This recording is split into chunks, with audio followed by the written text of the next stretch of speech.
Oh, hi guys. I thought of just making this short video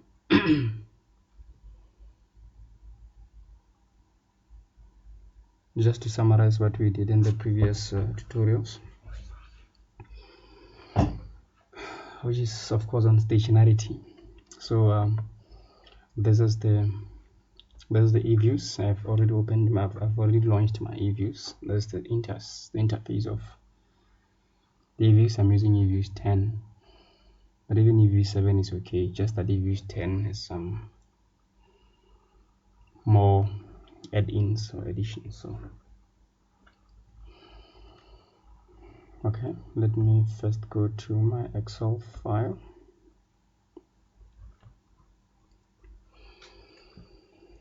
I took this data from OECD.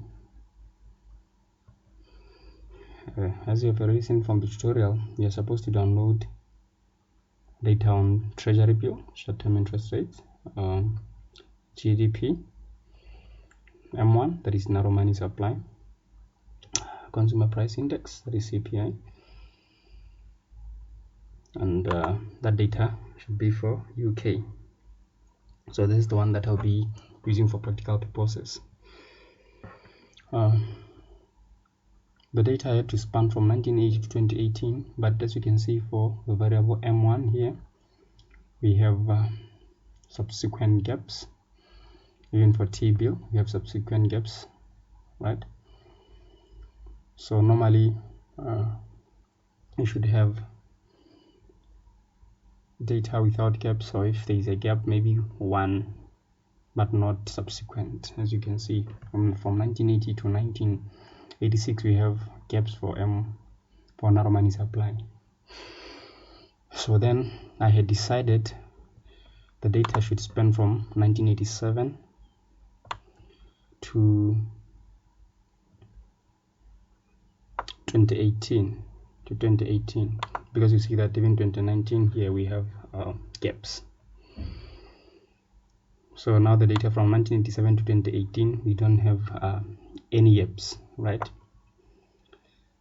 So this is my final data. The first column is the year, and then your variables follow in that particular order. All right, and then you should make sure that your data is this data, the UK data, is transposed such that now you have a transpose of that data as shown in this Excel, because eViews will be able to pick the data if it is in that format. Right, you have the year and then you have your variables. So now let us go to our eViews. I think the first thing that we need to do is to upload the data. So you first go to file and then you go to import, then you import from file. The window should pop out. Okay, and then remember, sometimes the default here is not in Excel mode. Sometimes it's just the eViews format or access or whatever. So you can even navigate to go to Excel, or you can just use all files. It's fine, because you're going to find your Excel files and other files there. But if it's Excel, you can quickly go to Excel and then navigate through to where you have stored your data. Mine have stored it as tutorial. It's not coming out. Oh, tutorial data 2020 for UK, and then click open.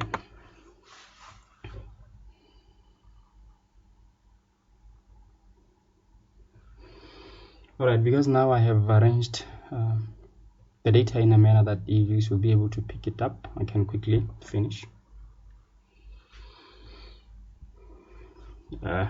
Don't worry about this. Series 10. So now this is our work file, right? And mind you, let me quickly go back to the Excel file again. I've seen you guys, some of you have to name these variables as acronyms so that they don't become cumbersome when it comes to testing for stationarity or doing some regressions, because if you make an error, that particular variable will not be picked. So if it's GDP M1, then it becomes simple to use in eViews. All right. So now the first thing is to test for stationarity. So if you test for stationarity, you go to quick and then go to series statistics, and then from series statistics go to unit root test. So the reason why I said you must make sure that you define your data is because sometimes, if suppose you have written consumer price index, and suppose consumer price index, suppose now you made a mistake like this, so it will just indicate that this variable is not defined. So the reason why you have to use acronyms is such that you can quickly write your variables without making mistakes, right? So quick series statistic, then unit root testing. So let's test maybe M1, right? Then you click OK. So here in the test type, you have different test type. You have the ADF, you have the Dickey-Fuller GLS, and then you have all those tests that you've seen. But I believe that you learn to use the ADF because it's the starting point of testing for stationarity, right?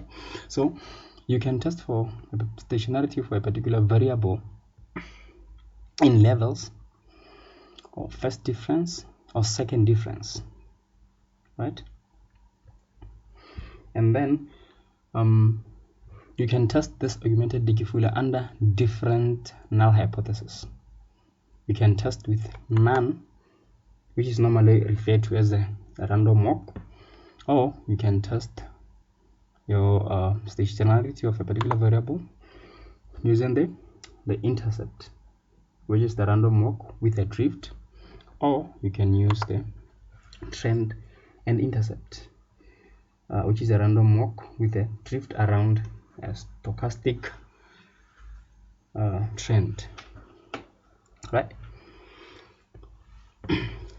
Remember that the augmented Dickey-Fuller is basically the extension of the Dickey-Fuller test, in the sense that in the augmented Dickey-Fuller test, the left values of the dependent variables are added as explanatory variables in the model, or in the AR1 model, right? So those legs, they have implications, but firstly, inclusion of those legs, it takes account of serial correlation, right? And then now implications of the legs, if you include too many legs, here, the implication is that the test is likely to losing power of a test, right? Or if you include few legs, and this might imply that the test will be incorrect, right? So here in the drop-down menu, we have the statistical criterion that we use to select leg length. But the good part of the software is that we can just click automatic, right, on automatic, right? And then the mostly used information criterion of determining the legs is the Akaike information criterion. So you don't have to worry about the maximum leg length, because now you had chosen it to be automatic, or it's not user specified, right? So now when we test for stationarity, we have to start the test for unit root should be at level, and then start with none. Okay, click OK. So now these are the results from the augmented Dickey-Fuller unit test for on M1, right? That is narrow money supply. Remember, the null hypothesis is that M1 is not stationary. M1, it is not stationary, right? And then the alternative hypothesis will be that M1 is stationary. M1 is stationary, right? So in terms of reporting our result or decision criterion, we are going to focus on the probability values, right? So these are test critical values: 1%, 5%, and 10%.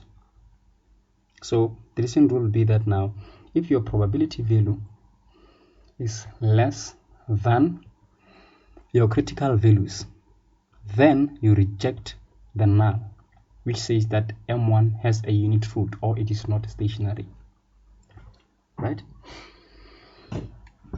So from this result, since now probability value here is greater than all the levels or all the critical values, then we fail to reject the null, right?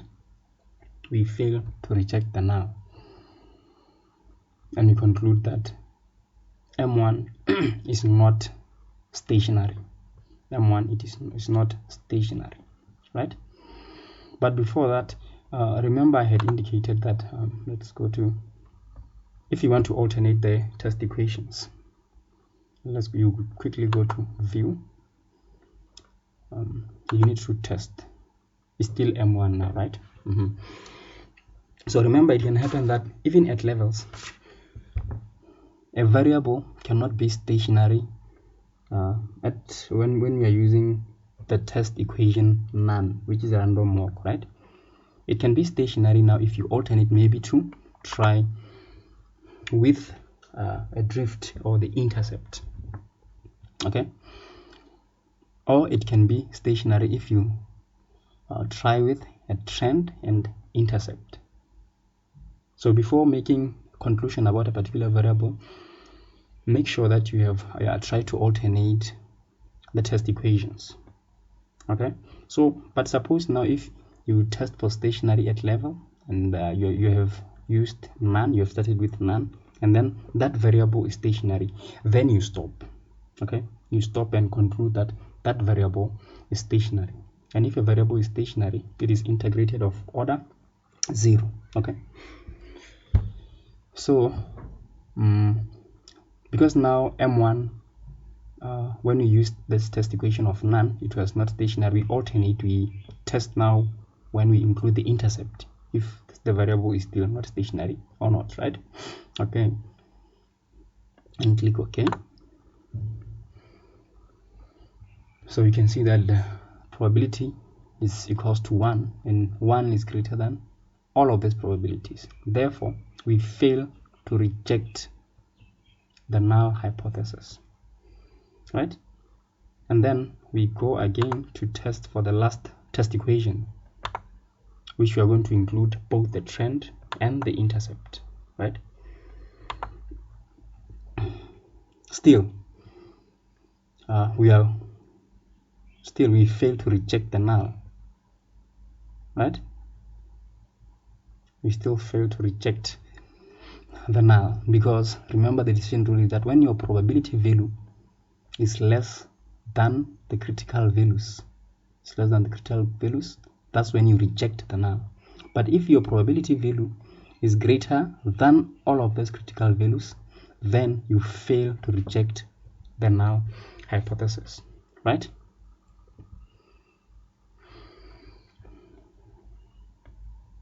So now if you have go to unit root test, if you have alternated all of these test equations, at levels, and you found that the variable was still not stationary. Remember, what you are looking for is stationarity. But if you find that you have alternated all this model and at level, and the variable is still not stationary, that's when you can go to the first difference, because normally a variable is made stationary by first differencing it, right? By first differencing it. So now you first difference it, you can include none. So at the first difference, we still fail to reject the null. The variable is still not stationary, right? You go to view again, unit root test, that simple procedure. But here, remember, it still has to be first difference, and then you include maybe the intercept, check. Now you see that we have included the first difference, we have included the intercept, and now the probability value is less than 10% level of significance. So now we conclude that the variable in this case is stationary, right? The variable is stationary at first difference. The variable is stationary at first difference, right? And thus now the variable is an I1 series, or it is integrated of order 1, implying that the variable was made stationary after first differencing it.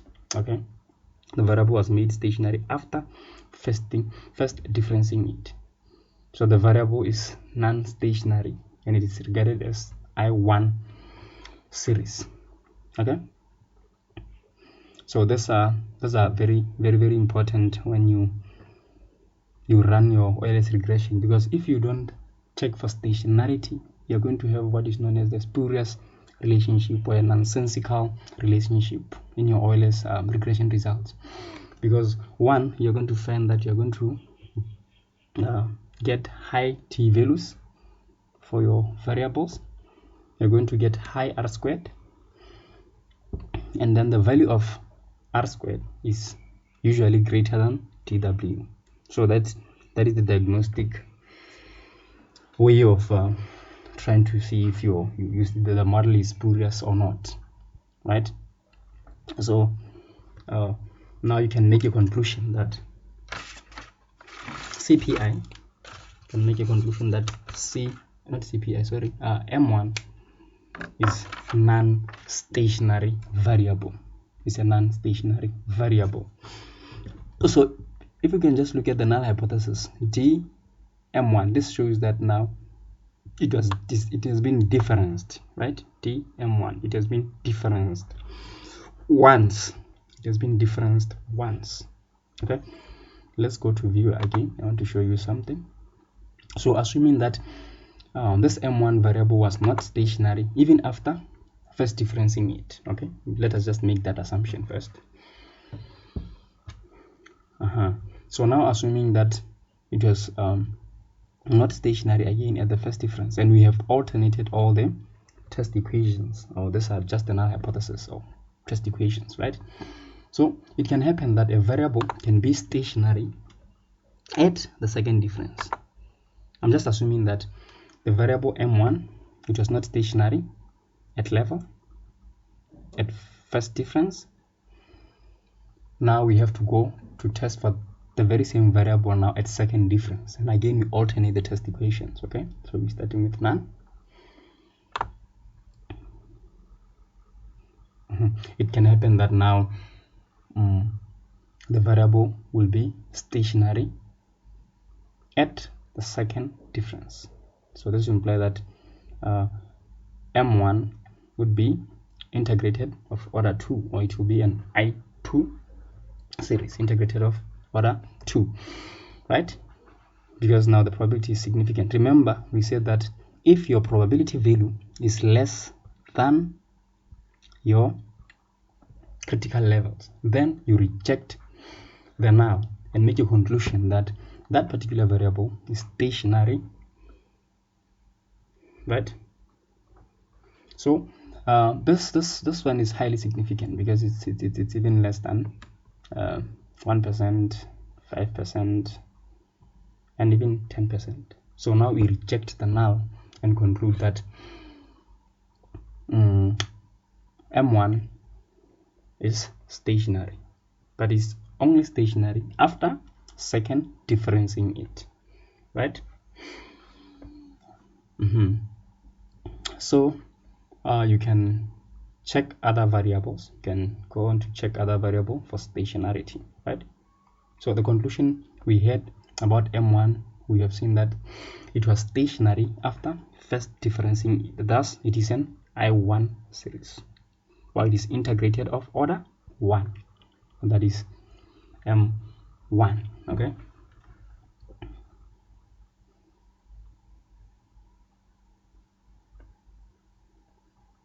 let me close this one. Let us just check another variable, say GDP.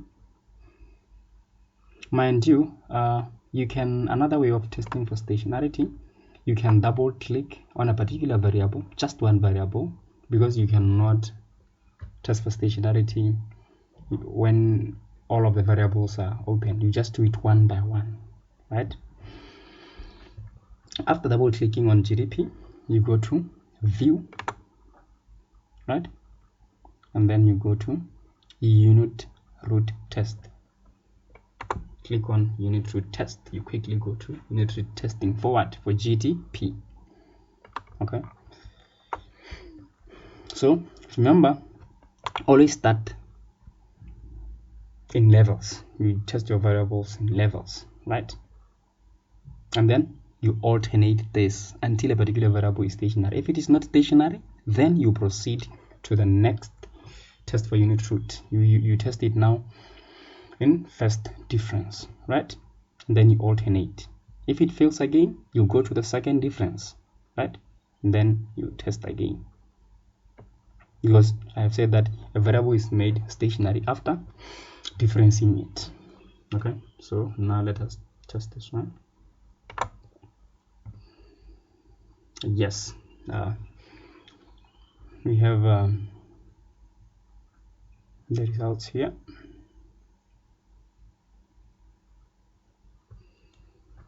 So since now the probability here, it's 1, or it's 100%, it means 100% is greater than all of this test critical values, 1%, 5%, and 10%.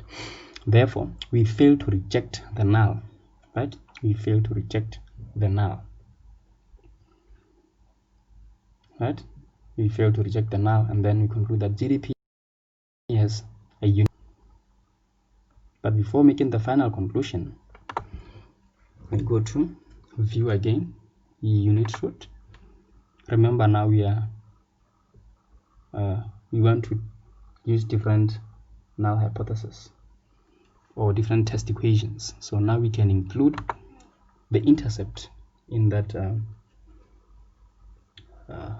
random walk equation. Now we include a drift or the intercept.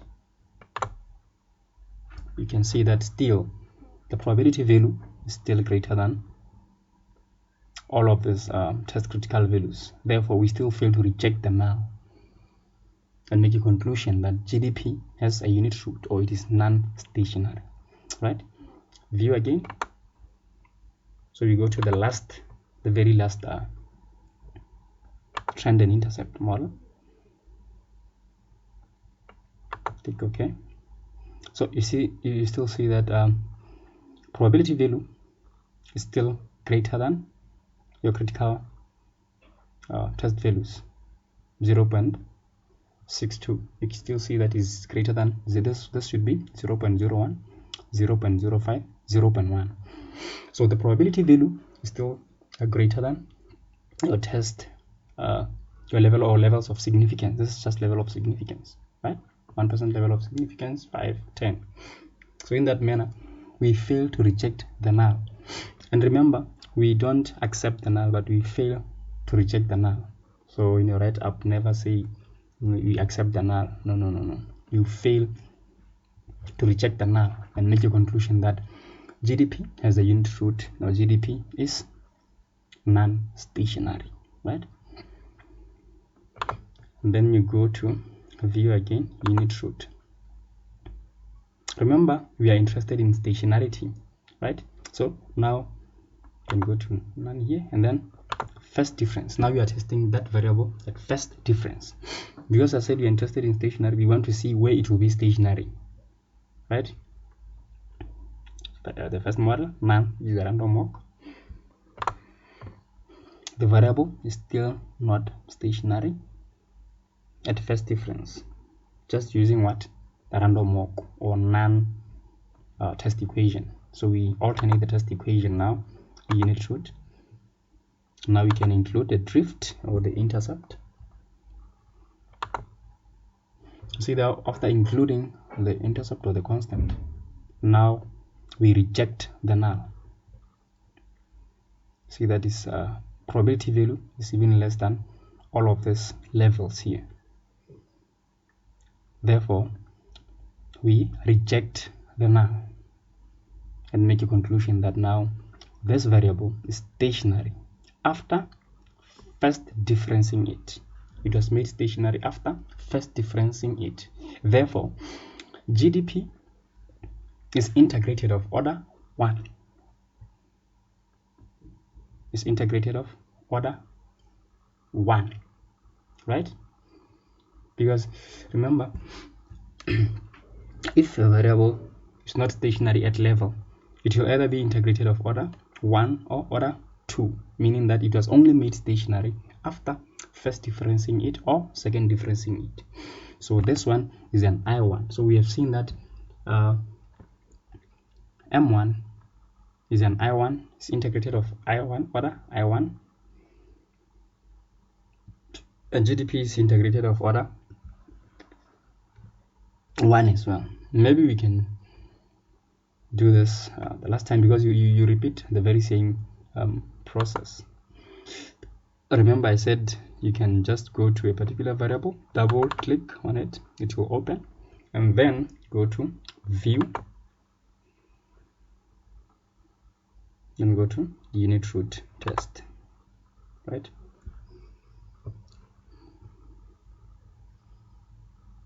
So your starting point should always be in levels and none or just a random walk, right? Then you click OK.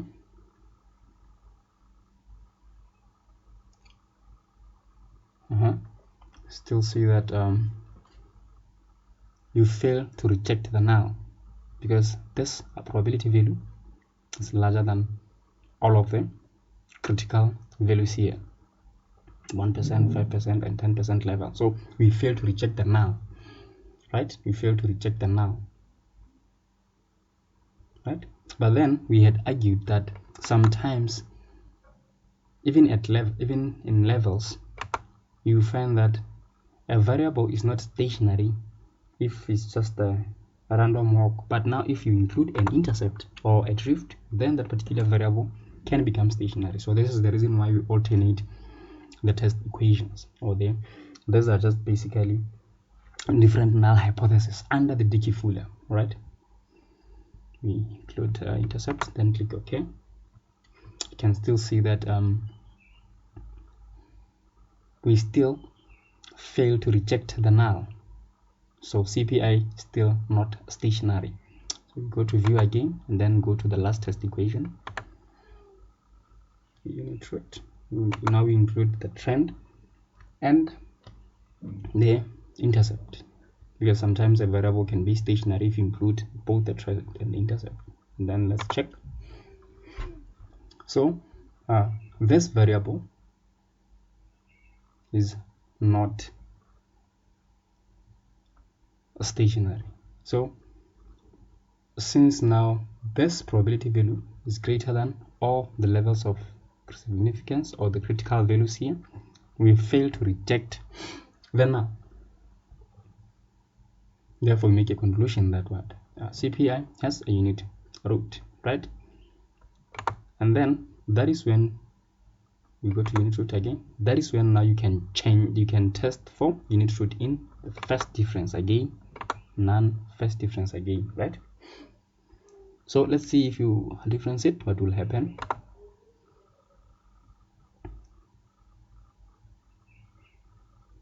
It's a bit slow.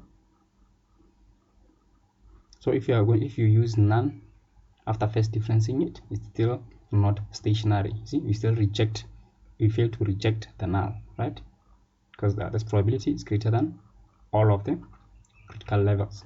Remember, these critical levels are in percentages, but for you to compare it, then you have to make them decimal to decimals there, right? Okay, now let's go to view again, unit root.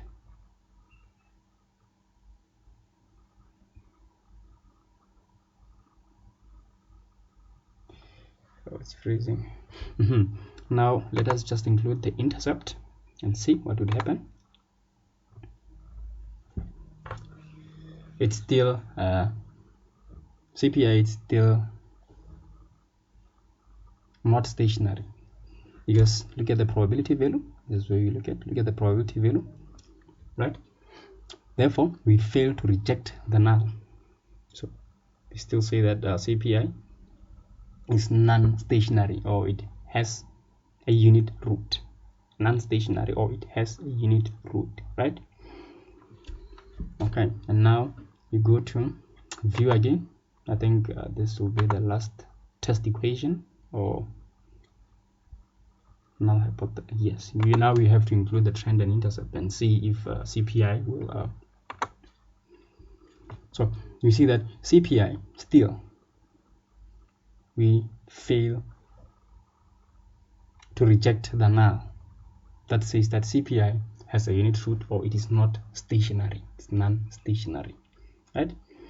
So you see that for CPI we have tested for unit root at levels, or in levels, right? And we alternated the test equation, and then we went for first difference, we alternated the test equations again, but the variable still, it was not stationary. Now we go to second difference, right? Let's second difference the variable, including a random walk or none. It's a random walk, right? Click OK.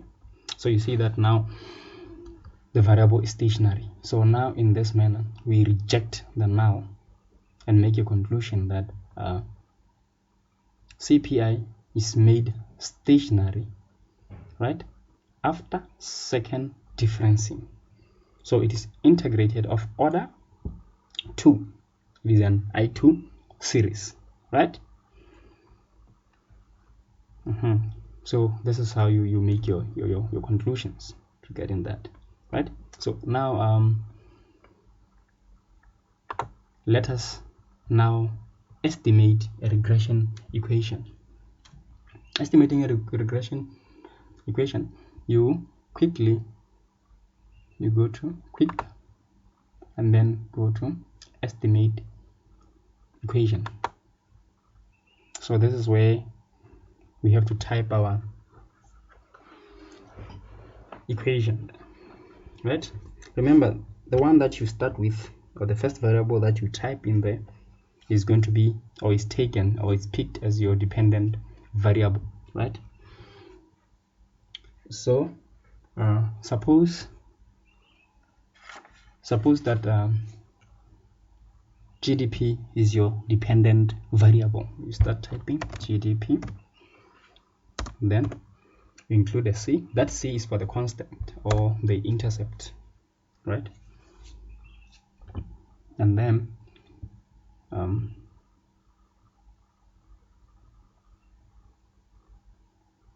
remember, now I'm just making an assumption that I did not check for stationarity of these variables, because I want you to see something, assuming that I have not tested for stationarity, right? So start with the dependent variable there, GDP, and then include the intercept, which is C, and then CPI space, and then M1.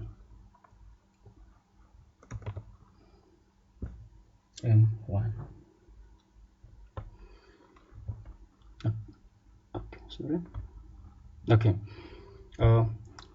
Method. This is least squares. This is OLS. There are several methods there, but for our interest now, we are running a simple linear regression because this is just the basis. Then all the model expand from the OLS, right? So this is the OLS, but don't do anything because it's the default. Okay, and you click OK.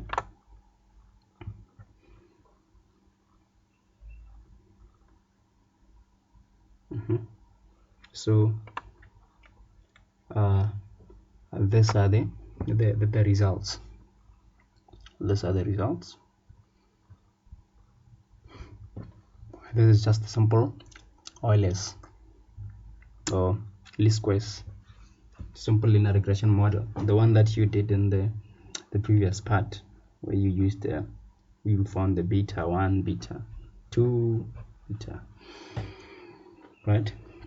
So I believe you know more about the R squared.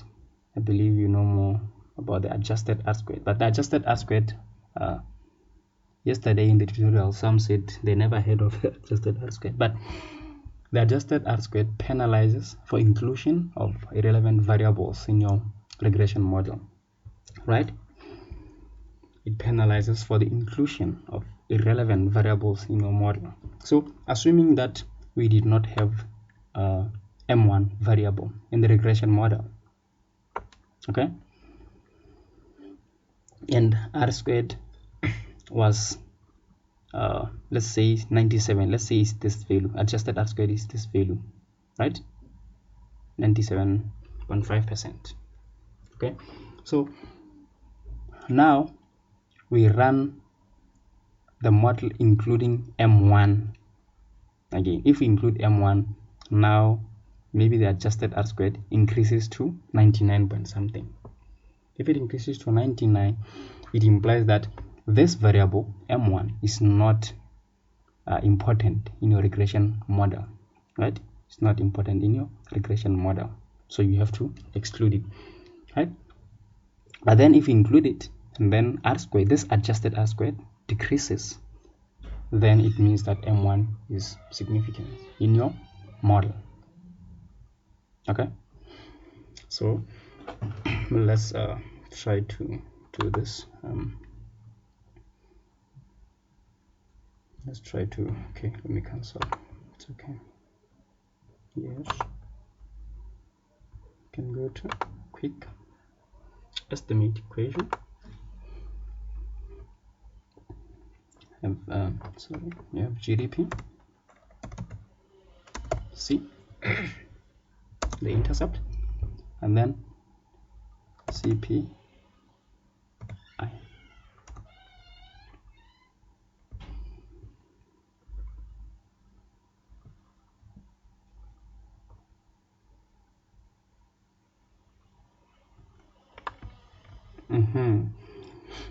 This is what I wanted to show you guys. Remember, I said just ran this regression. So now I was regressing GDP on CPI. So I'm saying that I just ran this regression without including or without testing for stationarity. Assuming that I did not test for stationarity, I just took the variables as they are and then ran the OLS regression, as I've indicated. I had said that if you suspect that there is a spurious regression or a spurious relationship between the variables, theoretically maybe you know that there is no such kind of relationship between your variables. I had given an example of level of income and rainfall, but remember, as economists, sometimes you have to make assumptions. So let us just assume that income and rainfall does not have any kind of relationship, right? And you are in gaps.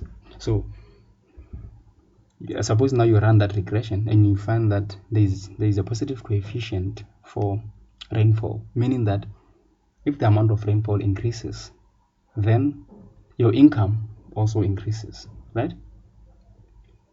You know that that won't really make sense, but you're going to have high values of t statistic. Look at this. You're going to have high values of t statistics. Remember, you have not accounted for stationarity. You're going to have high values of what? Of t statistic. It's one sign if you suspect that there is a spurious regression problem. So you're going to have high t values, as you can see, right? And then you're going to have very high r squared. And again, we said that r squared, the value of that r squared is greater than your TW statistic. Remember, when we started, it's greater than your t subgroup. So in this model, we can suspect that there is a spurious relationship here, or a nonsensical relationship that doesn't make sense, right? The reason why I held the assumption that I made constant is because some might even argue that, but of course, if you're a farmer, if it maybe the amount of rainfall increases, then you might harvest more and the level of income might rise. So we had to factor that out, and then assuming that now you are in a city, right? I think that assumption would make sense and make life easier for you guys. So again, so now let's try to remember the regression that we are running here is the relationship between GDP and CPI. And now, because we tested for stationarity, GDP was found to be an I1 series, if I remember very well, right? And then CPI was found to be an I2 series. It was made stationary after second differencing, but GDP was made stationary after first differencing. And remember, we are interested in stationarity so that we avoid the problem of spurious relationship.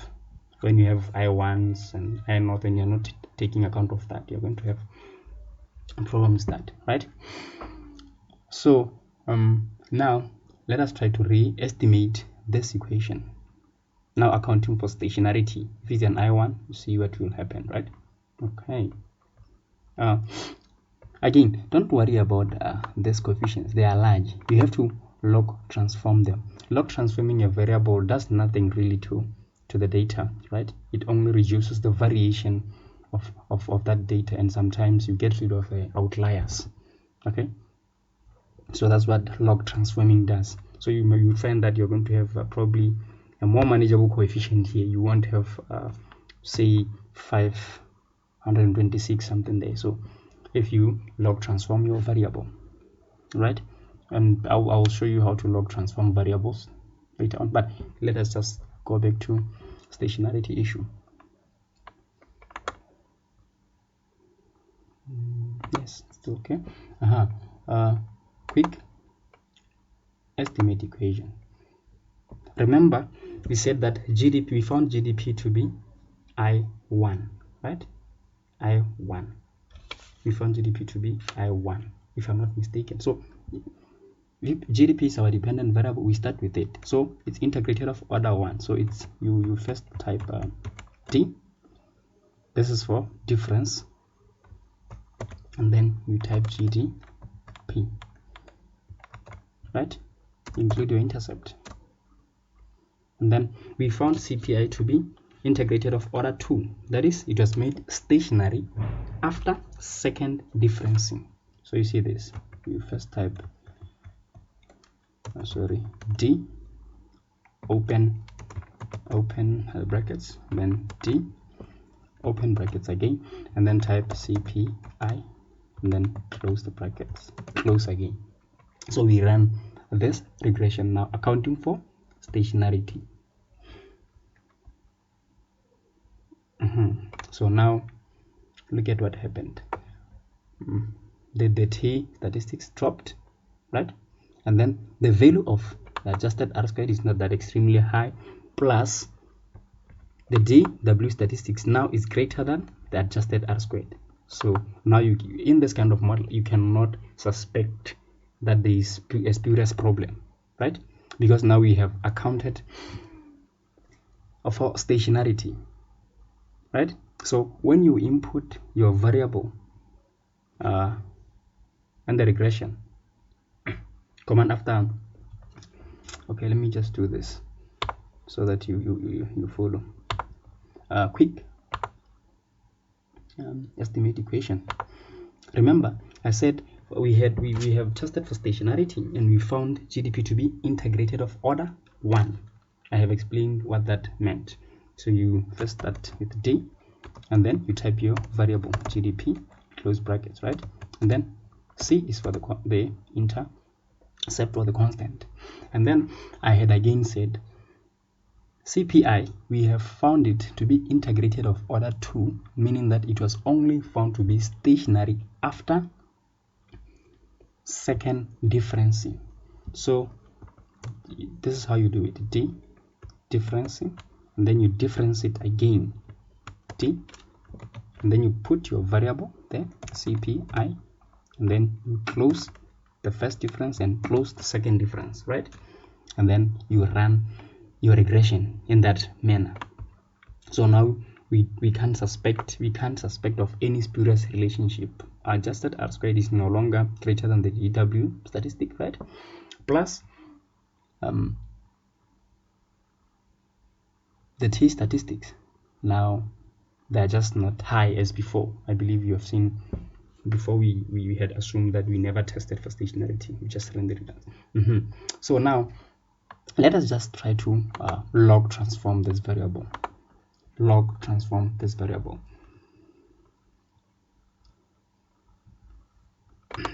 Go to object, then generate series. Go to object and then generate series. Suppose we want to log transform GDP. We have to rename our variable. I'm going to rename my variable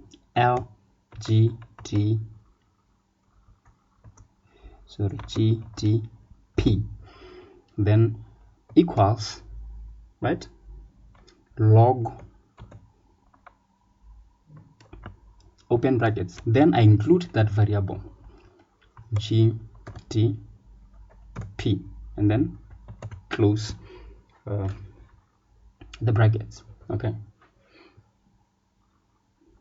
so this variable that I had initially now labeled LGDP should appear on this list because now I have logged transformed GDP. All right, so then click OK. You see, we have it here, LGDP. We have logged GDP, so we logged GDP. So now look at this LGDP and GDP. You can clearly see that we have tried to reduce the variation. So now we have 9 point something. We don't have this long tedious value. So that's why I was saying that logging a variable doesn't really do anything to it, but it reduces the variation and sometimes it gets rid of the outliers, right? So now let us generate another variable, CPI, because these are the variables that I have been giving you examples with. So now let us try to log transform CPI. Remember, you go to object and then generate series. Okay, so I'm going to call it LCPI, log CPI, right, equals to log, open, and then you type CPI, right, you close. Okay, and then this is how you log transform a variable. Okay, so it has to appear, you have it here, so it's LCPI, so we have reduced the variation as well. Okay, so now let us try to run a regression. You go to quick. Running a regression is OLS, ordinary least squares method, right? And then you go to what? Estimate equation. So remember, we had tested for stationarity and GDP was found to be non-stationary, but it was only made stationary after first differencing it, or before that. Let us take for stationarity for LGDP now.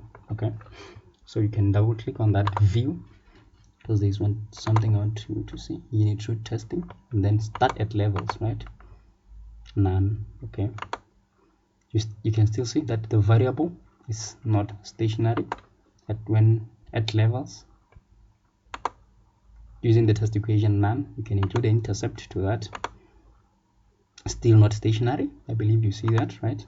I will not repeat that. I just want you to appreciate something.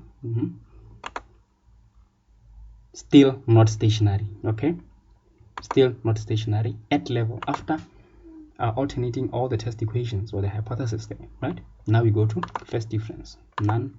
Okay, now it is stationary. So you see that logging the variable really does nothing to the data, but it just basically reduces the variation. The main conclusion that we got from the main variable GDP without transforming it, it was only made stationary after first differencing it. After even logging it, it is still made stationary after first differencing it. All right, I wanted you to appreciate that. So now we can estimate the equation. Estimate equation. Okay, so you now type LGTP, right? And then include your intercept, and then include LCPI. Okay, LCPI. I hope it's correct. And then you run your regression. Oh, sorry, I have to account for stationarity. I said this one is made stationary after first differencing. You include only 1D, put it in brackets. Okay, and then this one was made stationary after the second differencing. Second differencing meaning that you difference it twice. So it's the first difference, the first is the first difference, then the second difference, right? And then you close those, you run your regression. So what is interesting here now, look at these coefficients. Look at the coefficients. Now you have reduced coefficients. You don't have those large values. Remember that you had large values because you did not reduce the variation, you did not log transform your variables, right? So that is that. I believe at least I try to summarize everything, and then it can be clear for those who did not attend, plus for those who attended, because now sharing sometimes you don't actually get the exposure to navigate through. Okay, so thank you guys. I believe this tutorial, I mean the lab session, the video will assist you. Thank you guys. Yeah, let's delete. Okay.